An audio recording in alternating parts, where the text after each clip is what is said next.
point on that because it's very interesting to, because I had a neurologist that I saw the first time, my husband are going, you have to accept this. And before I'll see you again. It's like, you have to accept this. So I went to this psychologist and I'm like, so I've just been diagnosed with it.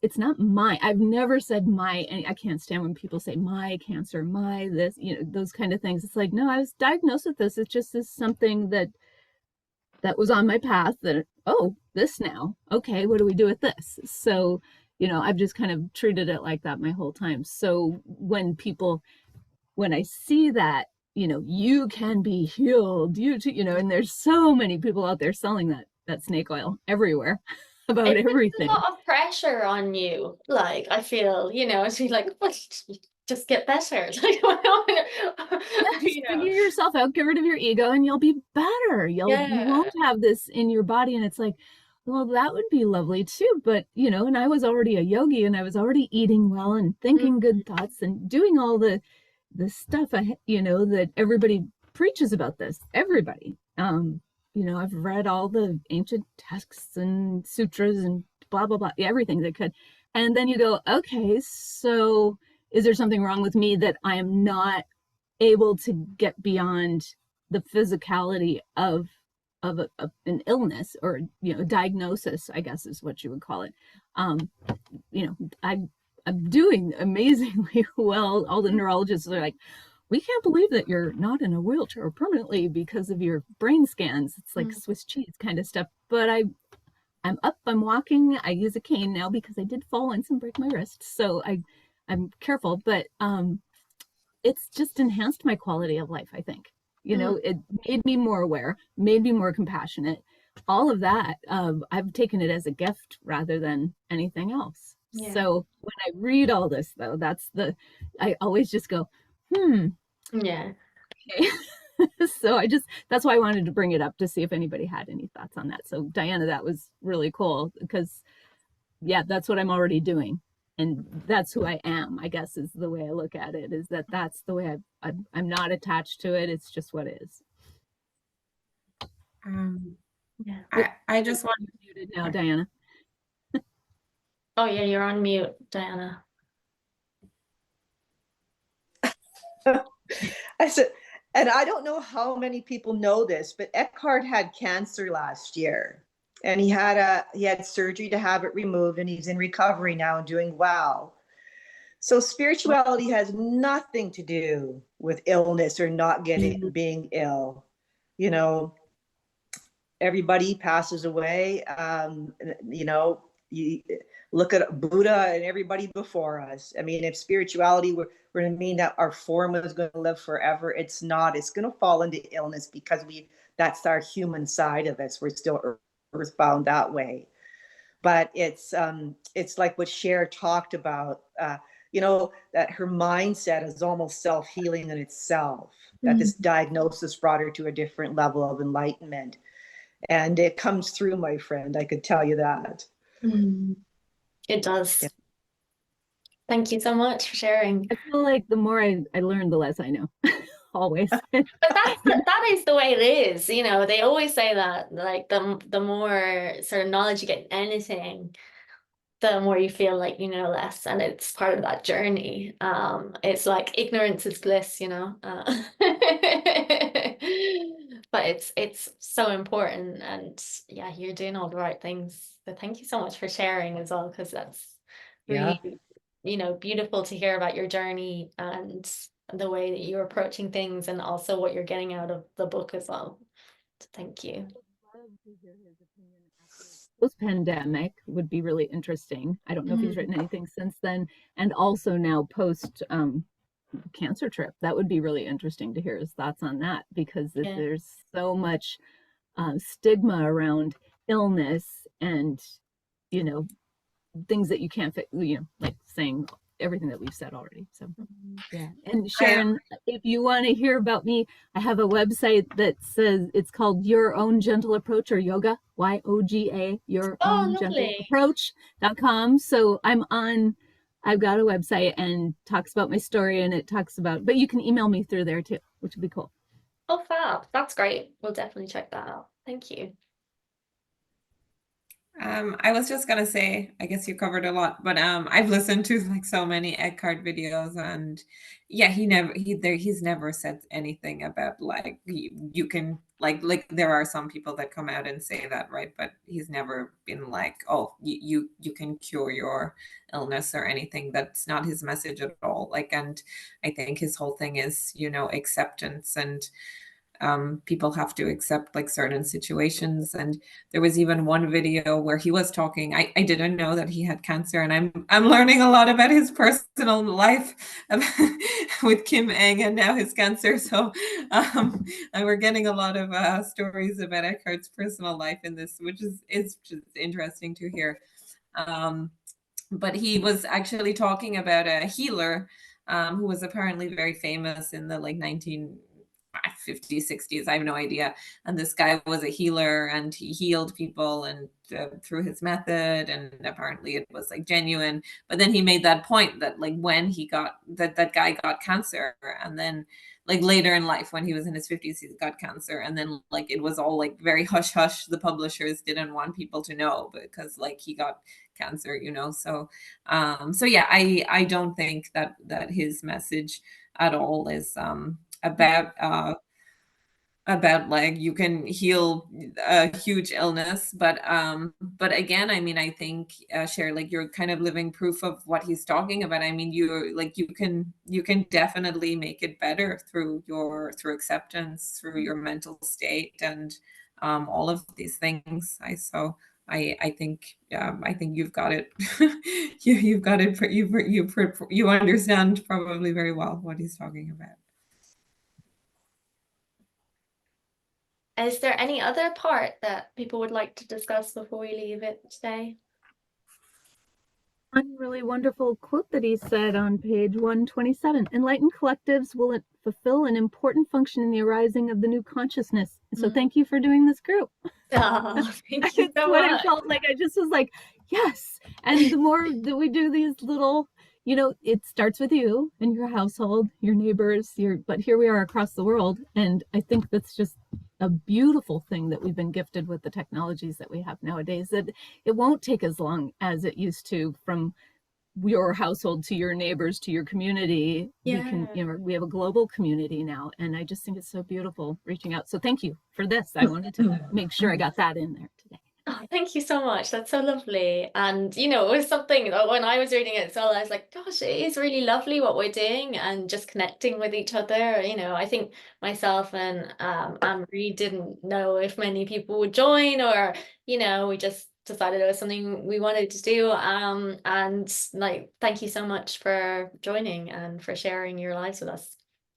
Thanks again for another great week, guys. Oh, thank you so much. I did want to share one more thing. Go for it, If people don't have time, just please to pop off. There's no. But it was the thing. I know you actually, Shannon, before the call, you had mentioned you wanted to bring it up, and it was also a part of the chapter that I really liked. And I just didn't want to miss this one. And again, it's been something for me.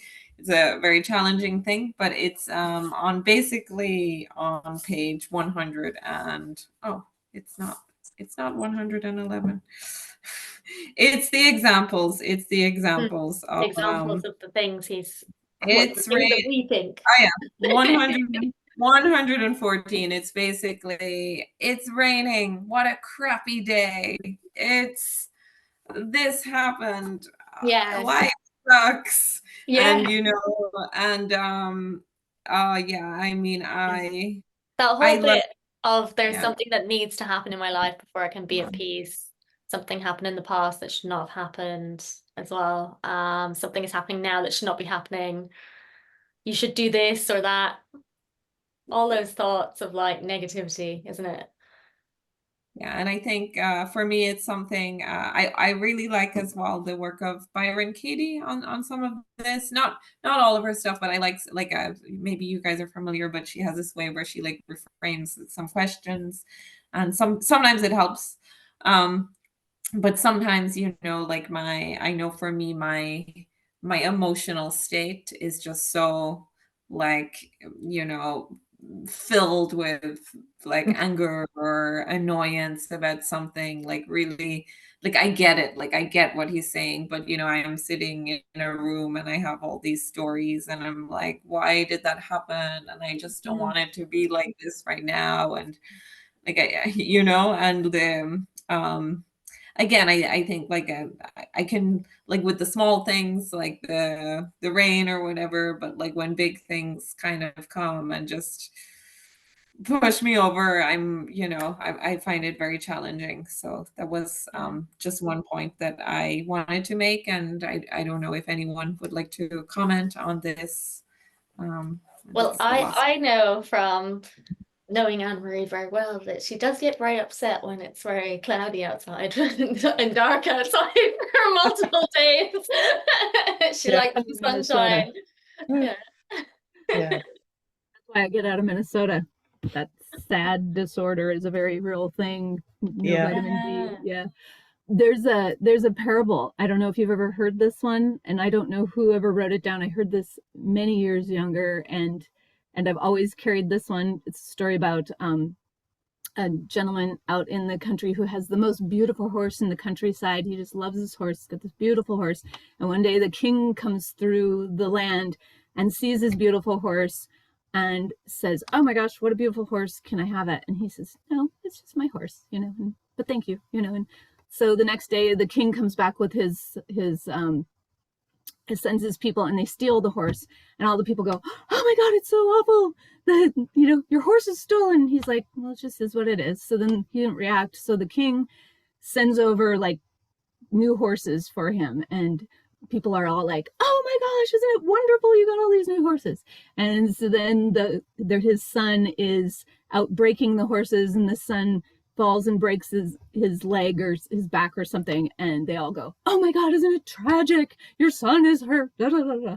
And then there's a war that breaks out, and now the son doesn't have to go to war because he's got this cast on his leg. So isn't it wonderful, your son doesn't have to go. So that flinging up and down, that constant riding your emotions in this gentleman is just the whole way. It is what it is, and just trying to stay that middle line. So I try not to do the spikes in life with my emotions. When I notice that I'm heading in one or the other, I always just go, okay, it is what it is. How do we just slide through? Because this too shall pass. Yeah. And my kids call it mom's spiritual craps in quotes. I love that. But the only constant in life is change, And But do you? perspective, because is it good or is it bad, or why is it good or why is it bad? And just instead of flinging into the anger part about it, is going, okay, well, and that is energy, and I'm very careful with my spoons because I do have to monitor my energy. I don't know if you read the spoon theory; it's a wonderful thing. No, I haven't heard of that. It's about who do you give your spoons to. Check it out. It's a really cool little read. So I'm very particular about who I give my spoons to. So, but this is important. So you guys get spoons today. Thank you. But do you manage that share, like when it's something really hard, like I don't know, I won't give an example, but like when there's something like that would I hit my breaking point. I hit my Yeah. breaking point. I have to do a lot of medical intervention. I think there's definitely a place for allopathic and holistic balanced. So I just switched medications. Actually, this has been really challenging me more since the pandemic hit, because I was on immune suppressants that were working to keep everything at bay and give me, a couple of months down twice a year instead of like half the year on the previous one. Now I switched to a new one because I want to be able to see my grandchildren.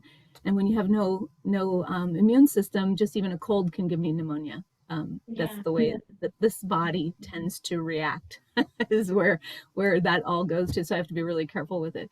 But it's so when I'm in the throes of any of those things, or I do get on my pity pot. I mean, I don't know if we would be human if we didn't. So I allow myself a little bit, but then I'm like, okay, this is all right. And I get to that place. But I really try to, and especially like Diana with having a husband of all these years, and we do share the same room. in the same house, and we just traveled 9,000 plus miles in a little mini RV together. And we only had one time that he went, okay, I'm going to the cab. And he went out the door, and there's a little blanket hanging down from the thing. He's sitting in the front pouting, and I'm in the back going, okay, let's see, where do we go with this? And he's telling other people, he goes, all of a sudden I heard this little voice, would you like a cup of tea? And so he pulled himself out. We came back, and then we were able to have a really wonderful discussion. So I think sometimes those things, those triggers that we react to, are a way to move forward. It ended up being a beautiful conversation, and it took us to a whole new level after all, 40 plus years. And you're going, how do we unwind things that you just normally just react to instead of actually addressing? So I think that's an opportunity for all of us when we do notice that we're in it, but you have to notice you're in it. Yeah, right? exactly. Like Eckhart says, it's like when you notice, like, that is the important thing, you're halfway there. It's staying rooted in being, because we never know what's around the corner. So many unexpected things can happen. And that's getting back to Annie's, situation that you're talking about, is that we can be pulled out so easy. And when we get pulled out, we don't know we're out because we're caught up in it. So it's sessions like this, and it's reading Eckhart Tolle every day. For me, it's being on the Facebook pages as well, and reading the wisdom from other people. It's staying rooted in being. So when that unexpected thing happens, or that thing that always triggers you could, it pulls you into awareness quicker. It's like, oh, okay, better not do that. Yeah. I think I'll just go brush my teeth a little longer in the bathroom or something like that. Yeah. Exactly. And it's forever unfolding. It's an endless unfolding of that. And sometimes that's just finding forgiveness of yourself, that these things happen, these things are going to continue to happen. It's just our life becomes so much more pleasant when we can catch ourselves faster. Definitely. That's lovely. Thank you so much for sharing. Yep. And thank you guys for hosting again. Yeah. Thank you so much. And we'll see you next week for the next chapter. Yep, we will. 3 books and sent them to people. Yeah. I've had conversations. My son was like, tell me more about what you're reading. And it was so there you go. You see, from the group, and it's like, out. wow. Yeah. And he's a parent of 3 right now. So very important. Oh, brilliant. That's great to hear. And yeah, invite people to the Facebook and all that sort of stuff. And thank you so much. Okay. Thank you so much. Take care. Have a good week. Bye-bye. Bye. Have a good